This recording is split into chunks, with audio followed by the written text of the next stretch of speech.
यादव साहब। Thank you जी।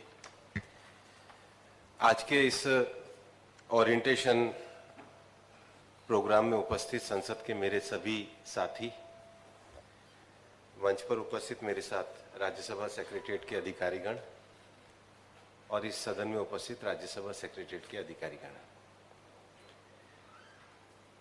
ये 2 दिन का जो ओरिएंटेशन कार्यक्रम है, हम सभी संसद के साथ ही लगातार संसद की गतिविधियों में भाग लेते हैं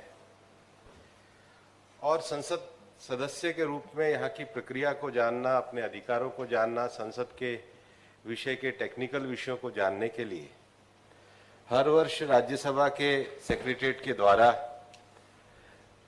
जो सदस्य सदन में आते हैं, क्योंकि राज्यसभा लगातार चलने वाला एक स्थायी सदन है और लगभग हर 2 साल में 1/3 सदस्य, 1/3 मेंबर जो राज्यसभा के हैं वो नए इंट्रोड्यूस होते हैं। कुछ रिपीट होते हैं, कुछ नए आते हैं, लेकिन हम सब लोग जो राज्यसभा के सदस्य के रूप में यहाँ निर्वाचित होते हैं, अपने अपने विधानसभाओं में मैंने देखा है बहुत वरिष्ठ लोग यहाँ पर आते हैं, प्रशासनिक सेवाओं से, शैक्षिक सेवाओं से, सामाजिक क्षेत्रों में काम करके हम सब लोग सदन के सदस्य बनते हैं।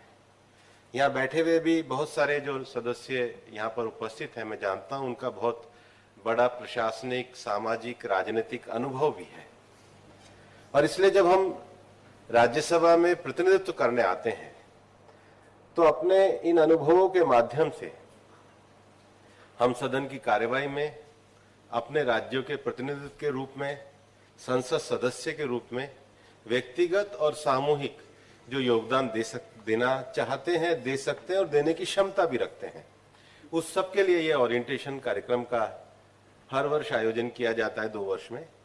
और इसलिए सबसे पहले तो मैं राज्यसभा सेक्रेटेरिएट का और मेरे सभी साथियों का धन्यवाद देना चाहता हूं कि उन्होंने एक विषय पर आप सब लोगों से बातचीत करने के लिए मुझे यहाँ पे आमंत्रित किया है। जो मेरा विषय मुझे बोलने के लिए दिया गया है वो लॉ मेकिंग प्रोसेस है और हम सब सांसद हैं। आजकल दुनिया भर में सांसदों के लिए लॉ मेकर ऐसा भी शब्द प्रयोग काफी चलता है। तो अपने विषय को हम 3 भागों में विभाजित करेंगे। पहला कि जो पूरा लॉ मेकिंग प्रोसेस है इसकी आवश्यकता क्यों पड़ती है, सोर्स। दूसरा, हम लोग ये करेंगे कि ये जो लॉ मेकिंग प्रोसेस है इसमें हमारे संविधान के अंतर्गत क्या प्रावधान निर्धारित किए हैं। राज्यसभा को और लोकसभा को कुछ अलग अलग शक्तियां भी प्रदान करी हैं। और तीसरा, संविधान के द्वारा प्रदत्त किए गए अधिकार के बाद हमारे सदन में जब बिल रखे जाते हैं तो हमारे सदन के रूल्स ऑफ प्रोसीजर क्या है। और मोटे रूप में अगर आप इसको समझना चाहेंगे तो संविधान में, क्योंकि यहां पर पुस्तक पढ़ने की बजाय अगर हम व्यवहारिक रूप से कभी देखना चाहेंगे तो संविधान के आर्टिकल 107 से लेकर 118 तक ये संसद की कानून बनाने की शक्तियों के लिए आर्टिकल लिखे गए हैं, कभी भी आप देखना चाहेंगे। राज्यसभा का जो रूल्स ऑफ प्रोसीजर है, जो पुस्तक हमारे पास रूल्स ऑफ प्रोसीजर रहती है, इसमें भी रूल 62 से लेकर के और रूल 136 तक ये प्रोसीजर ले डाउन किया हुआ है। क्योंकि कॉन्स्टिट्यूशन में भी जब हम 107 से 118 तक पढ़ते हैं तो आर्टिकल 118 में लिखा हुआ है कि संसद के चलने वाली प्रक्रिया को उनके सदन के द्वारा बनाए गए नियमों के द्वारा संचालित किया जाएगा। तो आर्टिकल 118 में जो पावर दी गई है उसी के अंतर्गत लोकसभा और राज्यसभा के अपने अपने प्रोसीजर ऑफ रूल्स बने हैं। तो ये तीनों भागों को हम एक तरीके से अपने इस पूरे विषय में आपस में चर्चा करेंगे।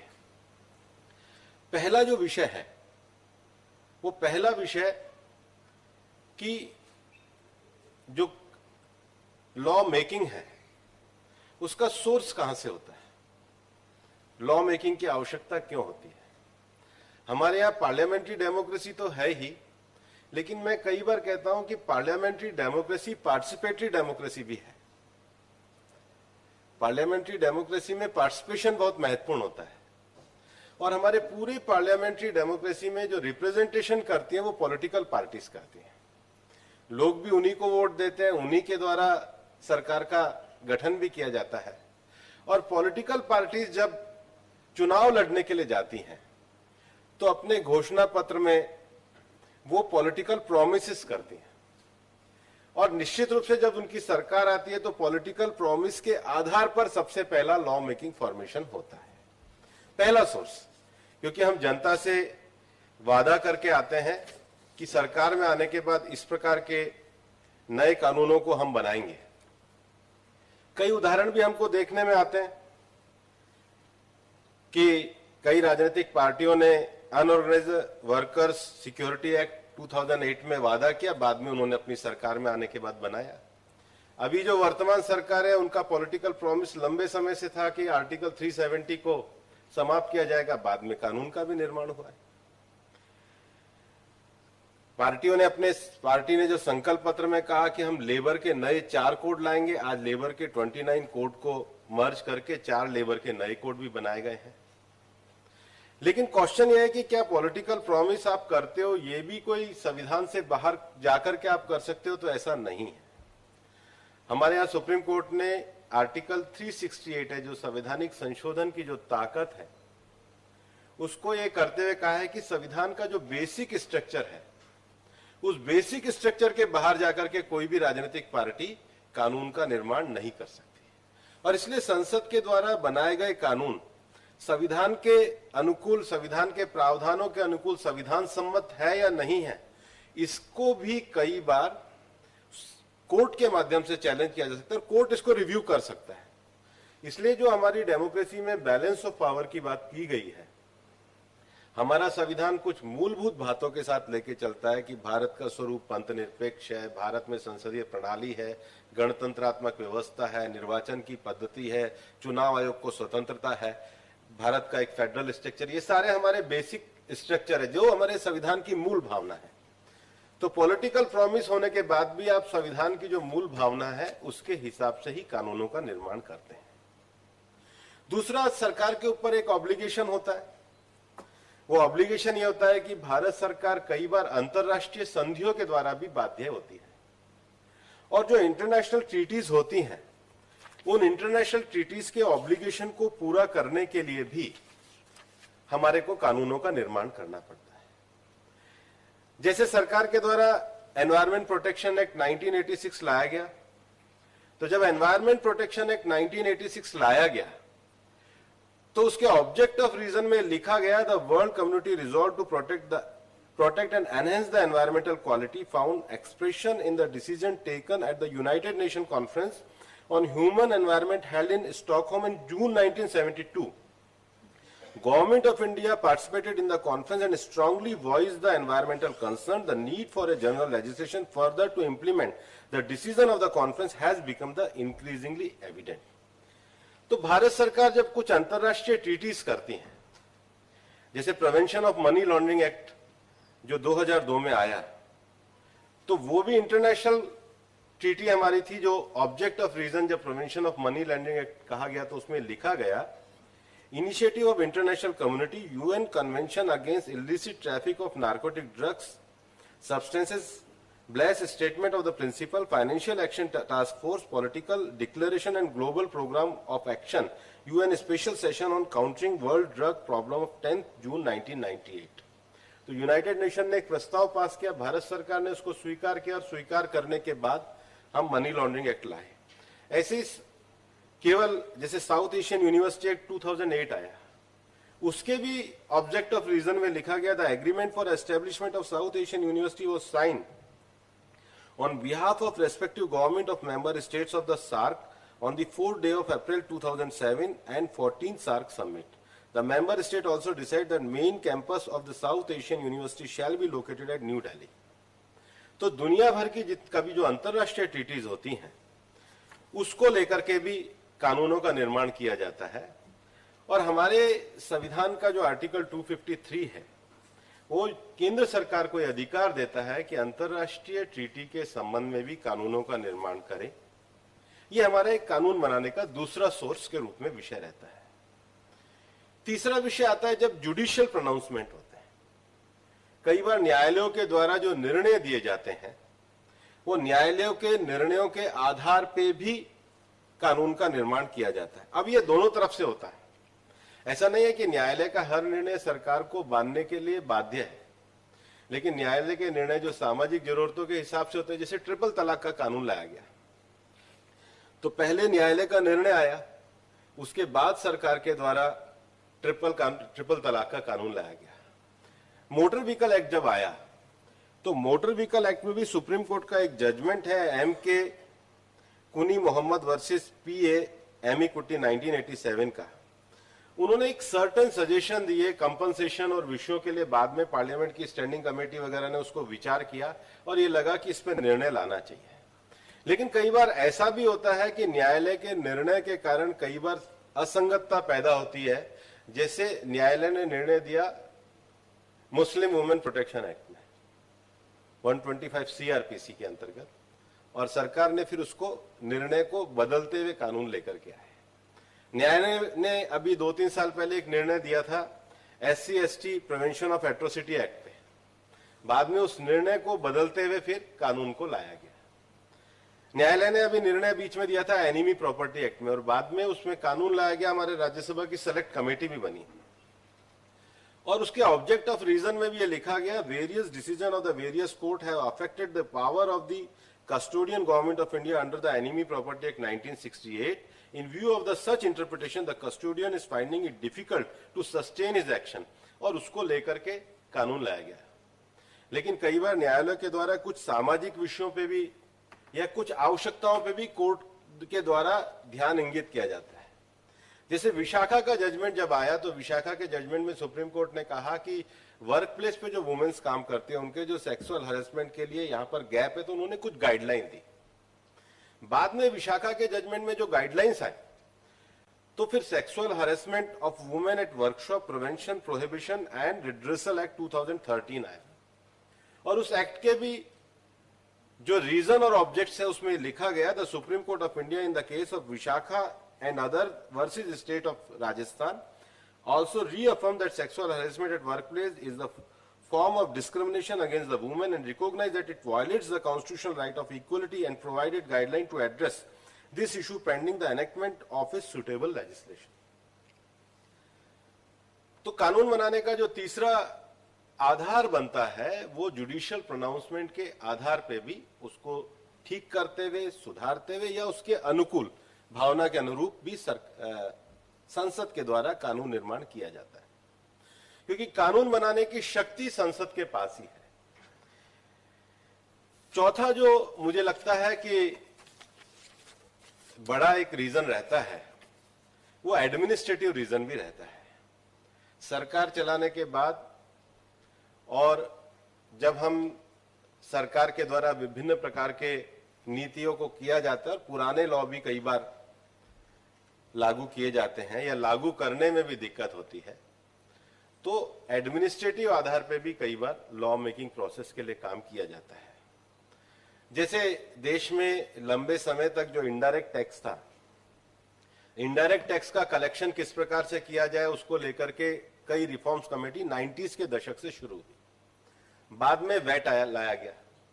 वैट लाने के बाद भी लगा कि जो इनडायरेक्ट टैक्स का कलेक्शन है इसमें देश की विभिन्न एक्सपर्ट कमेटीज ने कहा कि इसको समरूपता किया जाए, क्योंकि एडमिनिस्ट्रेटिव प्रॉब्लम है।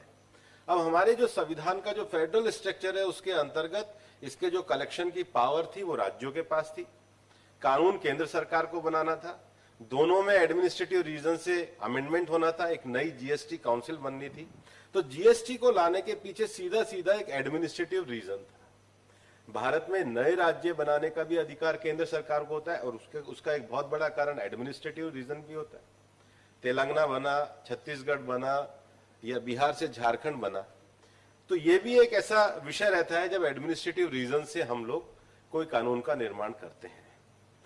पिछले दौर में जो पिछला सत्र था उसमें केंद्र सरकार के द्वारा इंसॉल्वेंसी और बैंकरप्सी कोड लाया गया, तो उसमें भी विभिन्न कानूनों को कंसोलिडेट किया गया। और इसलिए जब इंसॉल्वेंसी और बैंकरप्सी लॉ लाया गया तो उसका जो ऑब्जेक्ट और रीजन जो लिखा गया, the objective of insolvency and bankruptcy code 2015 is to consolidate and amend the laws relating to reorganization and insolvency resolution of corporate persons, partnership firms and individual in a time-bound manner for maximization of values of asset of such person. तो ये एक बहुत बड़ा administrative reason एक कारण रहता है जो लॉ मेकिंग के लिए एक कारण बनता है। एक जो चौथा विषय और आता है कि सरकार केवल पॉलिटिकल प्रॉमिस, सरकार केवल जुडिशियल प्रोनाउंसमेंट, सरकार केवल इंटरनेशनल ऑब्लिगेशन, सरकार केवल एडमिनिस्ट्रेटिव रीजन के लिए नहीं होती। लोकतंत्र में सरकार का जो विषय होता है वो सामाजिक उत्तरदायित्वों को भी निभाना होता है, और जो सामाजिक रूप से जो चुनौतियों के विषय होते हैं वो भी समय समय पर इस प्रकार से आते हैं जिसका उत्तर कानून के माध्यम से दिया जाता है। तो सोशल रीजन एक बहुत बड़ा कारण होता है जो लॉ मेकिंग सोर्स के कारण बनता है। अब जैसे 60s के दशक में दहेज एक बहुत बड़ी सामाजिक समस्या थी, और सरकार के द्वारा 1961 में डाउरी प्रोहिबिशन एक्ट लाया गया। तो उसका जो स्टेटमेंट और जो रीजन लिखा गया, the object of this bill is to prohibit the evil practice of giving and taking of the dowry. There has also been a persistent demand for a such a law both in and outside parliament. तो एक सामाजिक सुधार का विषय था कि दहेज बंद होना चाहिए, इसलिए संसद के द्वारा उस पर कानून पारित किया गया। हम जानते हैं कि इंटरनेट क्रांति के बाद बहुत बच्चों के साथ सेक्स अब्यूज का विषय बढ़ा, तो protection of child from sexual offences act 2012 लाया गया। अभी जैसे टेक्नोलॉजी बढ़ी है, और टेक्नोलॉजी बढ़ने के बाद हमको लगता है कि सैरोगेसी एक ऐसा विषय आया जिस पर कोई कानून ही नहीं है, और इसलिए सैरोगेसी और एआरटी बिल सरकार के द्वारा लाया गया क्योंकि ये सामाजिक आवश्यकताओं के लिए है। और अभी हम जब टेक्नोलॉजी में आगे जा रहे हैं तो आज प्राइवेसी का सबसे बड़ा खतरा उत्पन्न हो गया, सुप्रीम कोर्ट के द्वारा जजमेंट भी आया। इसलिए अभी जो नया बिल पार्लियामेंट में पेंडिंग है, personal data protection bill pending है। और ऐसा भी नहीं है कि मेरे कहने का यह अर्थ मत करिए कि किसी का एक ही अर्थ होगा। एनवायरमेंट प्रोटेक्शन सामाजिक आवश्यकता भी हो सकती है, एडमिनिस्ट्रेटिव भी हो सकती है, और इंटरनेशनल ऑब्लिगेशन भी हो सकता है।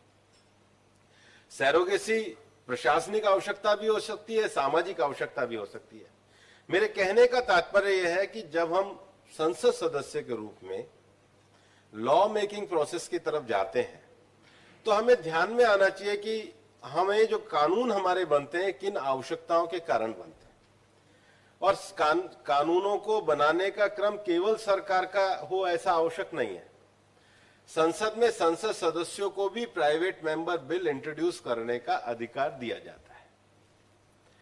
ये जो हर फ्राइडे को आप प्राइवेट मेंबर बिल जब आप इंट्रोड्यूस करते हैं तो उसका सबसे बड़ा कारण यह है कि एक संसद सदस्य के रूप में आपको कोई सामाजिक चुनौती दिखती होगी, कोई प्रशासनिक विषय दिखता होगा, कोई इंटरनेशनल ऑब्लिगेशन आपके ध्यान में आता होगा, तो एक सदस्य के रूप में भी हम अपना प्राइवेट मेंबर बिल इंट्रोड्यूस कर सकते हैं। मेरे को जहां तक लगता है कि अभी तक इस 70 साल की हमारी संसदीय इतिहास की यात्रा में 15 के करीब बिल ऐसे हुए हैं, 14 बिल ऐसे हैं जो प्राइवेट मेंबर बिल के रूप में इंट्रोड्यूस हुए और बाद में दोनों सदनों से पास होकर कानून बने।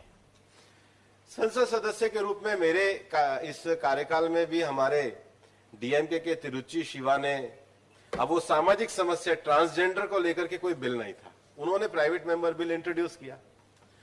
बाद में लोकसभा में उसको फिर कॉम्प्रिहेंसिव बना के सरकार के द्वारा वापस से नया बिल इंट्रोड्यूस किया गया। तो प्राइवेट मेंबर बिल जो संसद सदस्य के रूप में हमारा भी अधिकार होता है, एज ए लॉ मेकर हम प्रशासनिक चुनौतियां, सामाजिक इविल्स, इस तरह के विषयों को लेकर कई बार बिल को इंट्रोड्यूस करते हैं। ये मेरा कथन का जो पहला भाग था कि एज ए लॉ मेकर कानून निर्माण की प्रक्रिया का कहां से आवश्यकताएं उत्पन्न होती है, जहां पर संसद कानून बनाती है। इसके अतिरिक्त भी कोई कारण हो सकता है, लेकिन मोटे रूप से इनको 5 भागों में मैंने बांटने का काम किया है। दूसरा विषय, जो बिल है, मैंने कहा कि बिल के प्रकार और स्वरूप का जो विषय है वो सामान्यतः संविधान के अंतर्गत शक्तियां दी गई हैं। ऑर्डिनरी बिल जो आर्टिकल 107 और 108 में बताए गए हैं, किसी भी सामान्य विषय को लेकर के। मनी बिल, एक जो बड़ा विषय हमारे मन में आता है कि कोई बिल मनी बिल कैसे होगा या उसको मनी बिल कैसे कहा जाएगा, कि भारत सरकार के कंसोलिडेट फंड से जो खर्चा जिसमें होता है उसको मनी बिल के अंतर्गत करा जाता है। कोई बिल मनी बिल होगा, इसको कौन डिक्लेयर करेगा? तो ये पावर लोकसभा के स्पीकर के पास है, क्योंकि मनी बिल इंट्रोड्यूस और मनी बिल के पास करने की जो अनिवार्यता है वो लोकसभा से। तो कोई बिल अगर मनी बिल होगा तो उसको मनी बिल डिक्लेयर करने का अधिकार ये लोकसभा के स्पीकर के पास है, आर्टिकल 110 में। जो सरकार के फाइनेंशियल कामकाज है, फाइनेंशियल कामकाज को लेकर के जो बिल है वो आर्टिकल 117 में फाइनेंशियल बिल के अंतर्गत, संविधान के अंतर्गत बता रखे। और आर्टिकल 118 में कह रखा है कि इसके लिए लोकसभा और राज्यसभा, इसके प्रोसीजर दोनों हाउस के नियमों के अंतर्गत अलग अलग होंगे। और इसलिए ऑर्डिनरी बिल, फाइनेंशियल बिल और मनी बिल, इसमें दोनों सदनों की शक्तियां भी अलग अलग हैं। भारत के संविधान के अंतर्गत जो संशोधन का विषय है वो आर्टिकल 368 के अंतर्गत संवैधानिक संशोधन का जो विषय है वो उसके अंतर्गत रखा जाएगा। लेकिन जब संसद का सत्र नहीं चल रहा होता है तो ऐसे समय में सरकार के द्वारा तुरंत ऐसा लगता है कि किसी कानून को लाया जाना चाहिए, तो सरकार के द्वारा ऑर्डिनेंस लाया जाता है। वो ऑर्डिनेंस की जो व्याख्या है वो संविधान के हमारे अनुच्छेद 123 123 के अंतर्गत की गई है। और 123 के अंतर्गत सरकार के द्वारा जो ऑर्डिनेंस लाया जाता है उसको 6 महीने के अंतर्गत संसद से पास कराया जाता है। 6 वीक्स में असेंबली, 6 वीक के अंतर्गत कराया जाता है। और वह अगर ऑर्डिनेंस लैप्स हो जाता है तो फिर वो बिल के रूप में परिवर्तित नहीं होता है, इसलिए सरकार को 6 वीक के अंतर्गत उसको पास कराया जाता है। सामान्यतः जो ऑर्डिनरी बिल है वह दोनों सदनों में, लोकसभा में भी पहले इंट्रोड्यूस किया जा सकता है और राज्यसभा में भी पहले इंट्रोड्यूस किया जा सकता है। और उपस्थित सदस्यों के 50%, मतलब कोरम पूरा होने के बाद उपस्थित सदस्यों के 50% के साधारण बहुमत से उस बिल को पास माना जाता है। प्राइवेट मेंबर बिल को भी ऑर्डिनरी बिल की ही कैटेगरी में रखा जाता है और उसमें भी पास करने का प्रावधान इसी प्रकार का रहता है। अगर कोई बिल एक सदन के द्वारा पास किया गया और दूसरे सदन में जाकर के रुक जाता है तो फिर हमारे संविधान में यह प्रावधान किया गया आर्टिकल 108 के अंतर्गत कि ज्वाइंट सिटिंग, दोनों सदनों की ज्वाइंट सिटिंग के द्वारा वो पास किया जाता है। और ज्वाइंट सिटिंग के लिए एक समय पीरियड भी 6 महीने का दिया गया है। 1961 में जो डाउरी प्रोहिबिशन एक्ट था, 1978 में banking service commission repeal act था और 2002 में जब अटल बिहारी जी की सरकार थी तो प्रिवेंशन ऑफ टेररिज्म का जो एक्ट था, ये ऐसे उदाहरण है जब ज्वाइंट कमेटी के द्वारा इन बिल को पास किया गया। ये जो साधारण बिल है, इसके अतिरिक्त मैंने आपको पहले बताया कि जो मनी बिल है वो मनी बिल आर्टिकल 110 में मनी बिल को डिफाइन किया गया है और मनी बिल में रिकंसिडरेशन के लिए राज्यसभा भेज सकती है, लेकिन किसी प्रकार का कट राज्यसभा नहीं कर सकती है। उस पर एक बार पुनः लोकसभा विचार कर सकती है और इसलिए आधार वाले मामले को जब सुप्रीम कोर्ट में चैलेंज किया गया था तो उसमें जो संसद में दिए गए अधिकार है, जो जजमेंट भी आया था जस्टिस के.एस. पुत्तुस्वामी, जिसके आधार पे प्राइवेसी का विषय आया और बाद में अब ये जो हमारा डाटा प्रोटेक्शन बिल आया है, दो पार्ट में जजमेंट आया। पहले पार्ट में मनी बिल के जो डेफिनेशन और स्कोप को तय किया गया था। तो मनी बिल मुख्य रूप से स्पीकर लोकसभा का अधिकार होता है किसी बिल को मनी बिल डिक्लेयर करना, और बाद में राज्यसभा उसमें रिकंसिडरेशन के साथ भेज सकती है।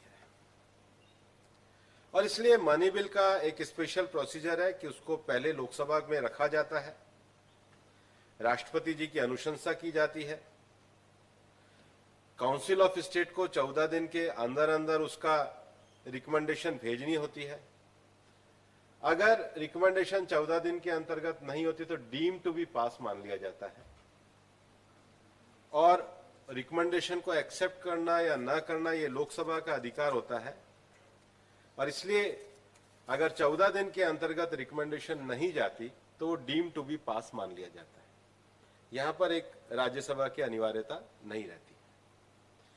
दूसरा जो फाइनेंशियल बिल है वह भी लोकसभा के अंतर्गत ही रखा जाता है, और भारत सरकार के जो खर्चे वगैरह के विषय हैं वह उसी के अंतर्गत निर्धारित किए जाते हैं।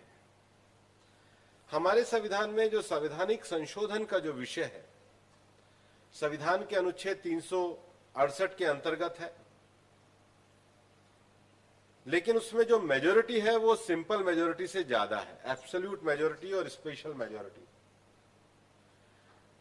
वो पूरी तरीके से संविधान के अंतर्गत निर्धारित है। तो साधारण बिल का जो बहुमत रहता है उससे ज्यादा मेजोरिटी जो है वो संवैधानिक संशोधन के अंतर्गत होती है, और दोनों सदनों के द्वारा पास करने के बाद ही वो संवैधानिक संशोधन पास होता है। 368 की व्याख्या करते समय जो विषय राज्यों के संबंध में है, जहां संविधान के प्रश्न राज्यों के संबंध में आते हैं, जैसे जब जीएसटी के संबंध में कानून बनाने का विषय था तो चूंकि उसमें राज्यों का भी विषय उसके अंतर्गत था, तो संसद और आधी से ज्यादा राज्यों की विधानसभाओं के द्वारा ही वो स्वीकृत किया जा सकता है। लेकिन जब ओबीसी को स्टेटस देने का विषय था, केवल आर्टिकल 340 में अमेंडमेंट था, मतलब एक एक्स्ट्रा क्लॉज जोड़ा गया था, ओबीसी कमीशन को कॉन्स्टिट्यूशनल स्टेटस दिया था, तो उसमें फिर राज्यों की विधानसभाओं से उसका समर्थन लेने की आवश्यकता नहीं थी। इसलिए जब आप आर्टिकल 368 उसको पढ़ेंगे तो आपको ये संवैधानिक संशोधन के विषय में पूरी तरीके से ध्यान में आएगा। कॉन्स्टिट्यूशनल अमेंडमेंट बिल के बाद मैंने आपको प्रारंभ में भी कहा था कि हमारे संविधान के आर्टिकल 123 में जब सदन नहीं चल रहा होता है और सरकार के द्वारा कोई कानून लाया जाता है जिसको ऑर्डिनेंस कहा जाता है, उस ऑर्डिनेंस को 6 वीक के अंतर्गत सदन के द्वारा पारित कराना आवश्यक होता है। हमने राज्यसभा में पिछले सप्ताह ही देखा है कि आर्बिट्रेशन और कंसिलेशन जो बिल था वो 12 तारीख को पास करवाना था, क्योंकि उसके 6 वीक का जो समय है वो लैप्स हो रहा था। लेकिन ऐसा हुआ है, मुझे लगता है कि जो मेडिकल एजुकेशन बिल था यूपीए सरकार के समय, वो 6 या 7 बार उसका ऑर्डिनेंस निकला था, लेकिन जब तक वो कानून का स्वरूप नहीं ले सकता है, जब तक उसको आप संसद के द्वारा पारित ना कराएं। बिल पारित कराने के बाद महामहिम राष्ट्रपति जी की एसेंट, और अगर वो महामहिम राष्ट्रपति जी चाहें तो उसको वापस से रिकंसिडरेशन के लिए भी भेज सकते हैं, लेकिन उसको पुनः अगर सदन के द्वारा पारित किया जाता है तो फिर वो कानून का स्वरूप अनिवार्य रूप से लेगा। हमारे राज्यसभा के सदस्यों को लगता है कि मनी बिल, फाइनेंस बिल में राज्यसभा के अधिकार कम है, और क्योंकि ये सीधा सीधा भारत के खर्चे के संबंध में, लेकिन कानून निर्माण की प्रक्रिया में राज्यसभा को कुछ विशेष अधिकार भी दिए गए हैं। हमने अपने संविधान के अंतर्गत जो कानून की प्रक्रिया है उसमें 3 तरह की सूची है। केंद्र द्वारा बनाए जाने वाले कानून, राज्यों के द्वारा बनाए जाने वाले कानून और समवर्ती सूची, concurrent list, central list, state list और कंकरेंट लिस्ट, जहां पर केवल केंद्र ही कानून बना सकता है। रक्षा के विषय हैं, विदेशी संबंधों के विषय हैं, जहां पर राज्य सरकारें ही कानून बना सकती हैं, जैसे पंचायत से जुड़े हुए विषय हैं, भूमि राजस्व के विषय हैं, जहां पर दोनों केंद्र और राज्य सरकार कानून बना सकती है। शिक्षा से जुड़े हुए विषय, लेकिन अगर केंद्र का कानून बनता है तो वो फिर राज्यों के कानून को प्रवेल करता है। लेकिन ये तीनों सूचियों में से कभी अगर ऐसा विषय लगे कि कोई ऐसी सूची है जिस पर केंद्र को कानून बनाना चाहिए, तो राज्यसभा अगर 2/3 बहुमत से उसको पास करती है, राज्य सूची का ऐसा विषय या समवर्ती सूची का ऐसा विषय कि ये अब केंद्र सूची में लिया जाए, तो आर्टिकल 249 में ये पावर राज्यसभा के पास है। तो तीनों हमारे फेडरल स्ट्रक्चर में कानूनों का अलग अलग सीमांकन होने के बाद भी एक राज्य सूची या समवर्ती सूची के विषय को केंद्र सूची में लाने का ये प्रावधान आर्टिकल 249 में राज्यसभा को दिया गया है। दूसरा, हमारे फेडरल स्ट्रक्चर में ऑल इंडिया सर्विस जो है, ऑल इंडिया सर्विस का ऑल इंडिया कैडर होता है। लेकिन ऑल इंडिया सर्विस में अगर किसी सर्विस को ऑल इंडिया सर्विस के रूप में डिक्लेयर करना हो, तो फिर राज्यसभा के अंतर्गत अगर वो उसको पारित किया जाता है तो वो ऑल इंडिया सर्विस डिक्लेयर होती है।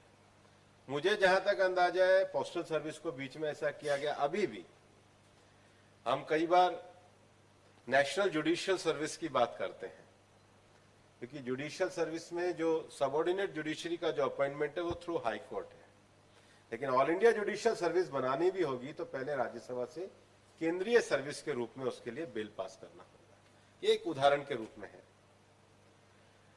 और तीसरा विषय, जब किसी भी राज्य में इमरजेंसी का प्रोक्लेमेशन किया जाता है, बाद में जब HR बोमई का जब जजमेंट आया था, तो आर्टिकल 352, 356 और 360 में वह जो राज्यों में आपात स्थिति लगाई जाती है उसके बारे में सदन में सरकार ने जो निर्णय लिया है आपात स्थिति का, उस प्रोक्लेमेशन को भी राज्यसभा के द्वारा पारित कराया जाता है।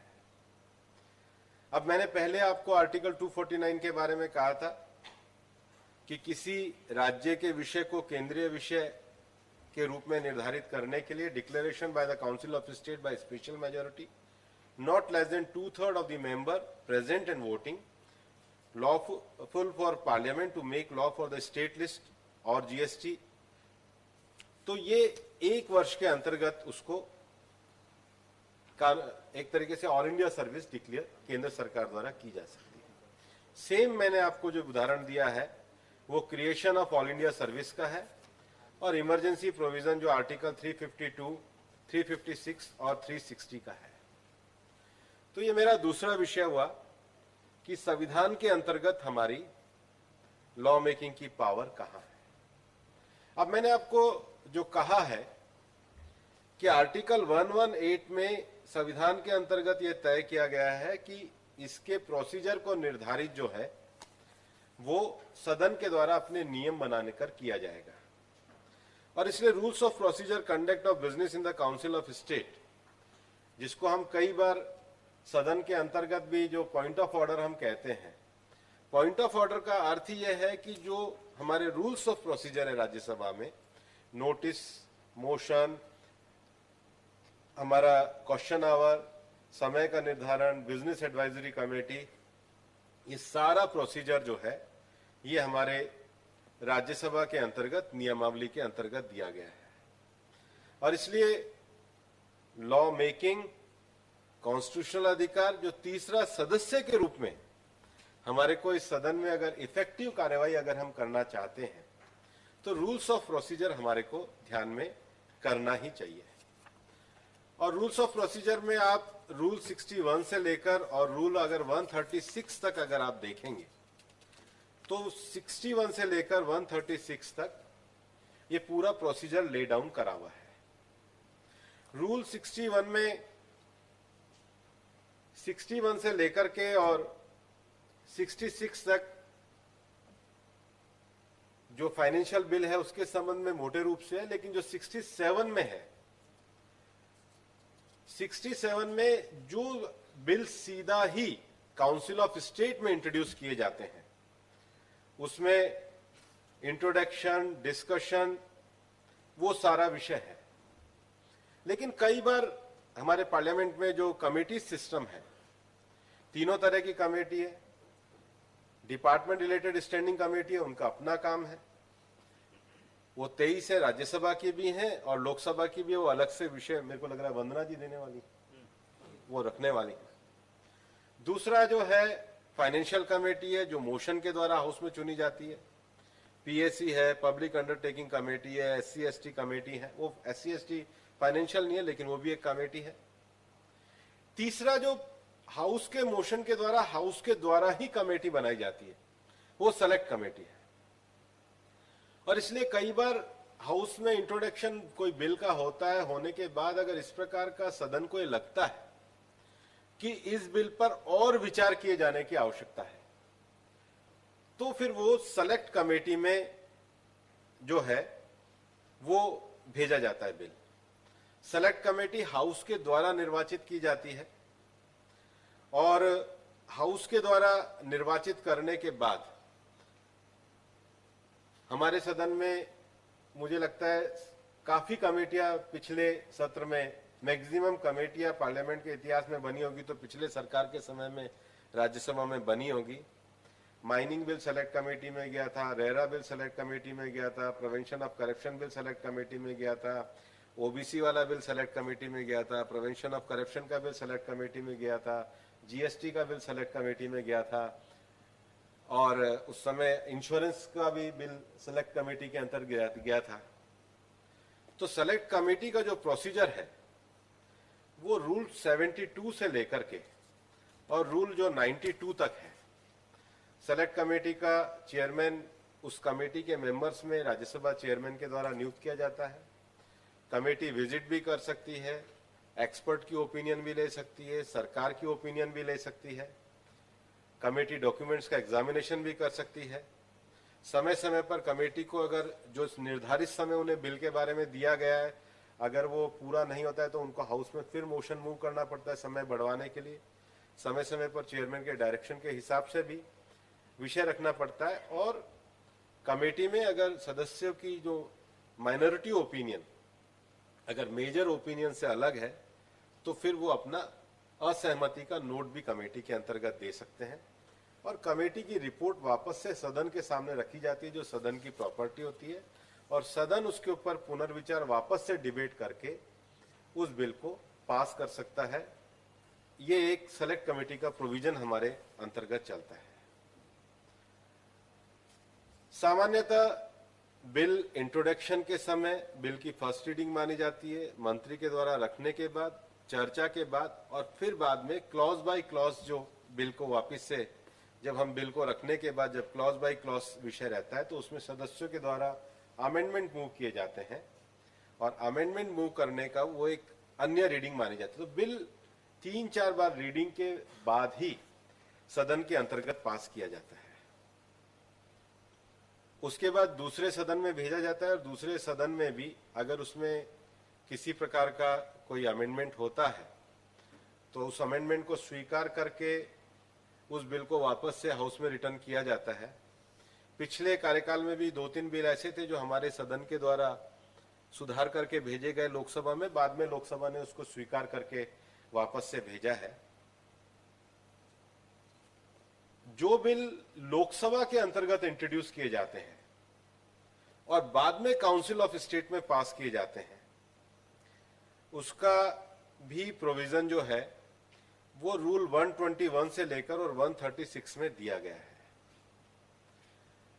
तो आपके मन में ध्यान में आएगा कि क्या जो राज्यसभा में बिल होते हैं वही राज्यसभा की सेलेक्ट कमेटी को जा सकते हैं, या लोकसभा के भी कोई बिल राज्यसभा की सेलेक्ट कमेटी को जा सकते हैं। लोकसभा में भी जो बिल, उसका नोटिस, कंसिडरेशन और डिस्कशन रूल 121 से लेके 124 तक दिया है, लेकिन लोकसभा के भी किसी बिल को राज्यसभा की सेलेक्ट कमेटी में भेजा जा सकता है। जीएसटी का बिल लोकसभा में पास हुआ था, बाद में राज्यसभा की सेलेक्ट कमेटी को भेजा गया, फिर राज्यसभा के द्वारा जो अमेंडमेंट है वो वापस से रिकंसिडरेशन के लिए दूसरे सदन में भेजे जाते हैं।